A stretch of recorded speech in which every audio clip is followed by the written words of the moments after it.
She and Vlad, their paths first crossed on the sprawling university campus. They were worlds apart, really, enrolled in different programs separated by a couple of academic years. Vlad, the elder of the two, was completely and utterly sideswiped the day he laid eyes on Anne, a delicate-looking blonde, amidst the bustle of the first day of term. It was as if she was the living, breathing embodiment of everything he ever found captivating in a woman.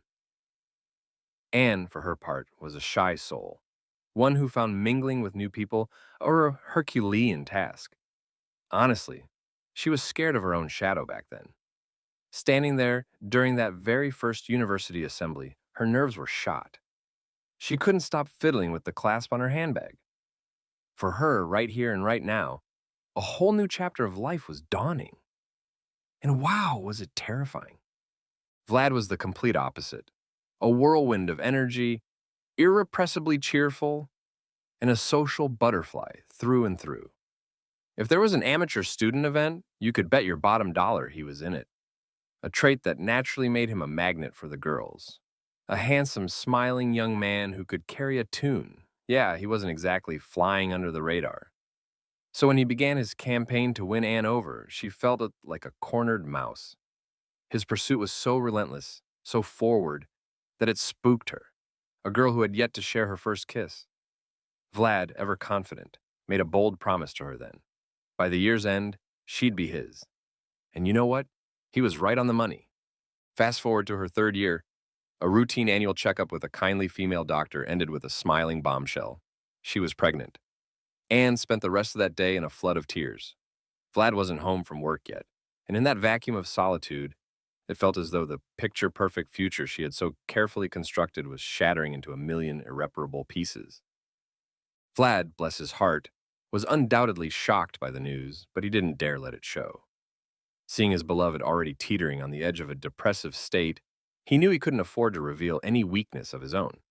And so, with a reassuring smile, he simply spun her around in a gentle embrace and suggested they get married as soon as possible. And just like that, their tiny little unit of society was born: Vlad, Anne, and their son Michael. A profound sense of gratitude towards her husband became a constant feeling for Anne, a warmth that settled deep in her bones. He threw himself into caring for the baby, giving his wife the space to not only finish her degree, but to then chase after her dream job. She had always wanted to be a translator. Now, with Michael already a boisterous 5-year-old, his mother had become a highly respected and handsomely compensated professional in her field. Her work had her traveling frequently on business, putting her in conversation with a host of fascinating people, and yet she returned home to her family with an immense sense of pleasure every single time. Vlad's buddies, however, just couldn't wrap their heads around it. They'd constantly probe, wondering how he could just let his wife be away so often, let alone be in constant contact with other men. They kept insisting he was being negligent, that he needed to put his foot down and be stricter. But Vlad would just smile, that easy smile of his, and reply that trust is the cornerstone of any strong relationship. His friends would just laugh at him, telling him he was going to get burned with that kind of thinking. But honestly, Anne had been steadfastly faithful to her husband all that time. It didn't matter how many men swirled around her in her professional life, or how many lavish compliments were tossed her way by foreign colleagues. Her heart and devotion belonged to one man and one man only: Vlad. To put it frankly, she held a deep-seated disdain for anyone who would cheat while in a committed relationship. That was her unwavering truth, right up until the day she met David. David, he was a man in his prime, with a solid, well-kept build and a striking, thick red beard. The corporation that had just launched a branch in the country had dispatched him to oversee the entire setup process, and she was assigned to be his personal translator. At first, she did what she always did. She erected her professional boundaries.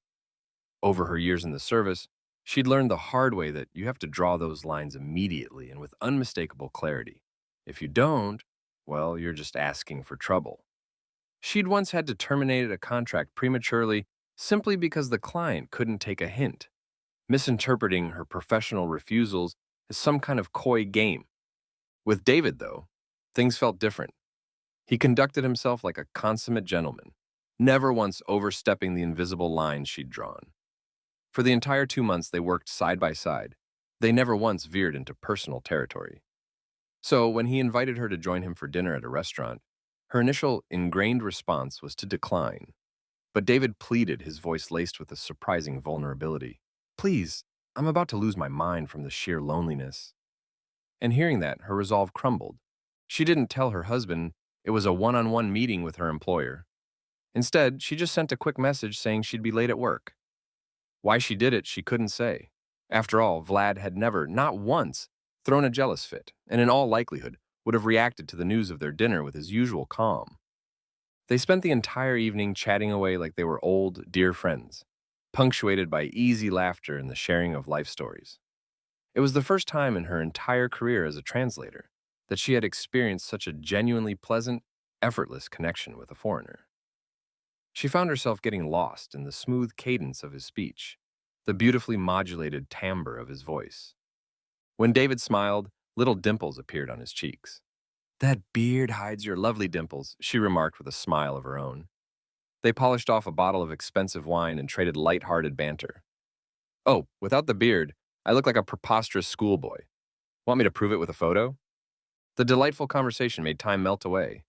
Before she knew it, the clock hands had swept far past midnight. The sight of the time jolted her, and she hurriedly began to gather her things to head home. Let me get you a taxi back to your hotel, she offered her companion.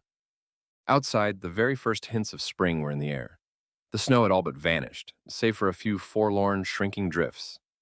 The atmosphere was thick with the scent of damp earth, swelling buds, and something else, something thrillingly, joyously alive. She didn't make it home that day until the pale light of dawn was breaking, having spent the night in David's hotel room. Now, at 4 a.m., she was slumped in the back of a taxi, the ride home a blur as she choked on silent, gut-wrenching sobs.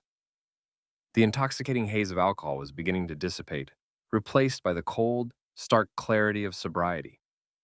It was returning, and with it, a crushing realization of what had just happened. An irreversible act, something that never should have been.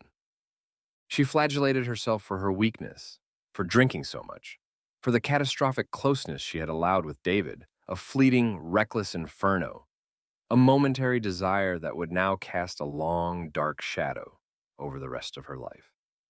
The entire journey home was a frantic reel of thoughts, her mind racing to figure out what to do. Her conscience was a relentless tormentor. She knew she couldn't hide what happened from Vlad. The truth has a nasty habit of coming out sooner or later, and the fallout then would be infinitely worse. But the thought of confessing her betrayal to her husband was terrifying. Vlad loved her so deeply, trusted her as he trusted himself. The agony of that thought was so sharp it forced a choked cry from her lips. The taxi driver's eyes flickered to her in the rearview mirror, and without breaking his focus on the road, he silently passed back a pack of paper napkins. She knew her husband's routine. He got up at 5 a.m. for his morning run. She would arrive just as Vlad was waking up, and he would see her in all her disheveled glory, makeup smeared, face swollen and puffy from crying. There would be no hiding. She would have to tell him everything. Right now, Vlad was just stepping out of the shower as she let herself into the apartment. His eyes immediately fell on her own haunted ones, on the dark smudges of mascara tracking down her cheeks. The man lurched towards his wife, his mind instantly jumping to the most awful possibilities. Was she hurt? Did someone offend her? He had to protect her. And then she collapsed against him, clinging to his body with all her might, sobbing out just 3 words. I cheated on you. And in that single instant, the very foundation of his world crumbled to dust. They talked in the kitchen for hours, a low, strained conversation that lasted until Michael woke up. A primal scream of mental anguish was clawing at the man's throat, but he wrestled it down with the last vestiges of his strength, forcing a smile for his child. Our son, he thought, is still far too young to be burdened with adult problems.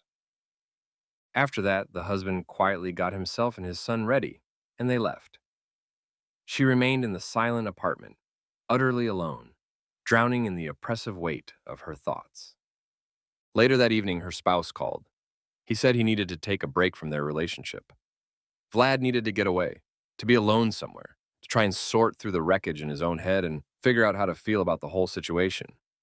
He bought a plane ticket and proceeded to spend nearly 2 weeks by the sea in a haze of endless drinking, trying to drown a grief that refused to sink.